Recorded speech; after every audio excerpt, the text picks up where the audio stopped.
गुज़श्ता कुछ बरसों से मुल्क में एंटी माइनॉरिटी माहौल पैदा करने की कोशिश की जा रही है। इस पूरे मामले पर हमारे साथ बात करने के लिए मौजूद हैं सीपीएम के पोलिट ब्यूरो मेंबर बृंदा करत, जो साबिक में राज्यसभा मेंबर भी हैं। मैडम, ऐसा देखा जा रहा है कि मुल्क में जो भी पॉलिटिक्स चल रही है, मुस्लिम सेंट्रिक इश्यूज़ पर पॉलिटिक्स चल रही है। जो भी इश्यूज़ होता है, जो हाईलाइट होता है, वो मुस्लिम ओरिएंटेड होता है, मुस्लिम सेंट्रिक होता है। क्या खौफ की सियासत पैदा करने की कोशिश की जा रही है मुल्क में? मैं कहूँगी कि बीजेपी आरएसएस ये प्रयास कर रही है, क्योंकि वो महंगाई तो रोक नहीं सकते, नौकरी दे नहीं सकते, गरीबों की कोई मदद कर नहीं सकते हैं, तो अभी पूरे देश का ध्यान को कैसे भ्रमित करे, तो माइनॉरिटीज़ को टारगेट कर रहे हैं। और माइनॉरिटीज़ में मुसलमानों के खिलाफ और कहीं कहीं जहाँ क्रिश्चियंस हैं, क्रिश्चियंस के खिलाफ भी। तो ये माइनॉरिटीज़ के खिलाफ जो उनका एजेंडा है, एक तरफ आप देखेंगे इनका दिवालियापन भी स्पष्ट हो रहा है, क्योंकि देश के सामने जो समस्याएं हैं उसका हल उनके हाथों में नहीं है। और मैं समझती हूँ, बहुत स्पष्ट शब्दों में कहती हूँ, ये माइनॉरिटीज़ के सिर्फ खिलाफ नहीं है। अगर माइनॉरिटीज़ के खिलाफ है, मैं समझती हूँ ये संविधान के खिलाफ है, ये देश को कमज़ोर करने वाली पॉलिटिक्स है, और हम उसकी सख्त विरोध करते हैं। और मैं ये भी कहना चाहती हूँ, अगर आज हमारे देश में ये हालात बन गए हैं कि किसी जो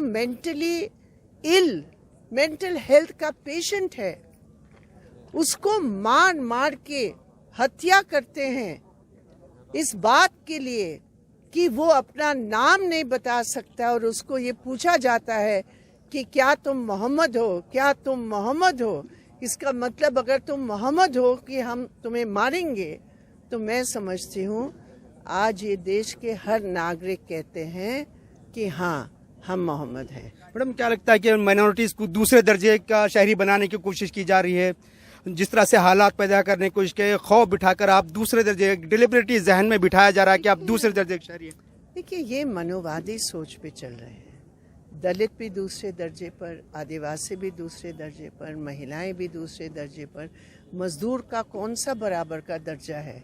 आज अडानी अंबानी 10,000 करोड़ रुपया एक दिन में कमाता है, एक मजदूर की नौकरी नहीं है।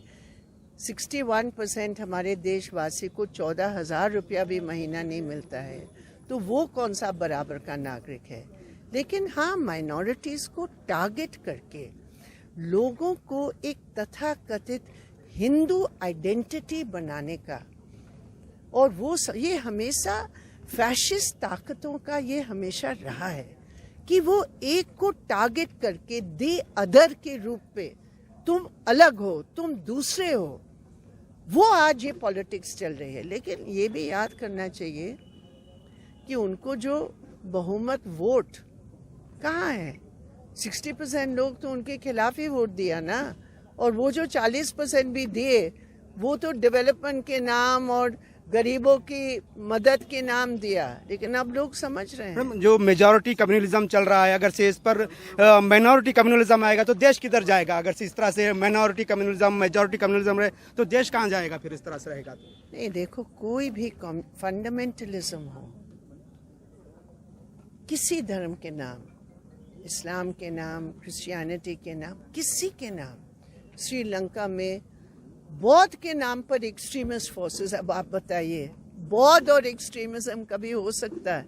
लेकिन है, ऐसे ताकतें हैं जो धर्म को जवाब के रूप में देते हैं। लेकिन हमारे देश की, मैं समझती हूँ, जो माइनॉरिटी कम्युनिटीज़ है, वो माइनॉरिटी कम्युनलिज्म और फंडामेंटलिज्म के खिलाफ खड़े होकर लड़ेंगे। फिर अब माइनॉरिटीज़ को क्या स्ट्रेटेजी अपनाना चाहिए? क्योंकि रहना तो इसी देश में है, इतनी बड़ी कम्युनिटी कहीं माइग्रेट तो नहीं कर सकती, तो स्ट्रेटेजी क्या बनानी चाहिए?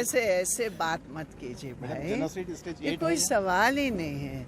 ये तो पॉलिटिकली क्या स्टेप होना चाहिए? सुनिए, ये मैंने आपको बार बार कहा, अगर देश को बचाना है तो हर पॉलिटिकल शख्स जो बीजेपी की विरोध का है, उनको समझना है कि ये माइनॉरिटीज़ के खिलाफ जो पूरा मुहिम चल रहा है, ये देश के खिलाफ है, और उनको जहाँ जहाँ वो है खड़े होकर उसका विरोध करना है। ये बुलडोज़र है, इसको जनता रोकेगी। धन्यवाद।